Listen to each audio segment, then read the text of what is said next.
বয়স্ক এবং বিধবা ভাতার আবেদন শুরু হয়েছে ৯ তারিখ থেকে এবং এটা চলবে ১৭ তারিখ পর্যন্ত। তো অলরেডি আপনারা সবাই জানেন, কিন্তু সমস্যা যেটা হচ্ছে আপনারা আবেদন করতে পারতেছেন না। তো এই আবেদনের সমস্যার সমাধান এই ভিডিওতে সম্পূর্ণ দেখাবো। তো যেটা মূলত দেখাবো সেটা হচ্ছে যে এখানে একটা লিঙ্ক দেওয়া থাকবে, এই লিঙ্কের মাধ্যমে আপনারা ডিসক্রিপশন বক্সে লিঙ্কটা দিয়ে দেবো। তো এখানে আসার পরে আপনারা এখানে দেখতে পাবেন বিধবা ও স্বামী নিগৃহীত ভাতা এবং বয়স্ক ভাতা। আপনারা এখান থেকে যদি বিধবা ভাতা করতে চান অথবা বয়স্ক ভাতা করতে চান, বয়স্ক ভাতা আবেদন করতে চাইলে অবশ্যই বয়স্ক ভাতা সিলেক্ট করবেন।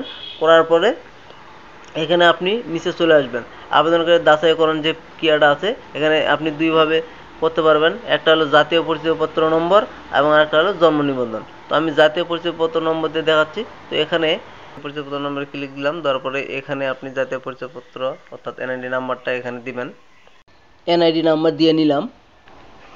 তারপরে এই পাশে একবারে আপনার জন্ম নিবন্ধন তারিখ দিবেন এনআইডি কার্ড অনুযায়ী। তো এটা দেওয়ার জন্য আপনারা একবার জুম ইন করে নেবেন।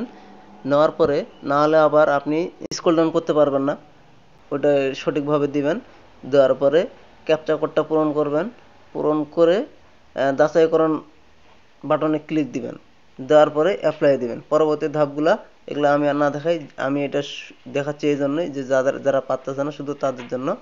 পরবর্তীতে আপনারা এগুলো পারবেন। ধন্যবাদ।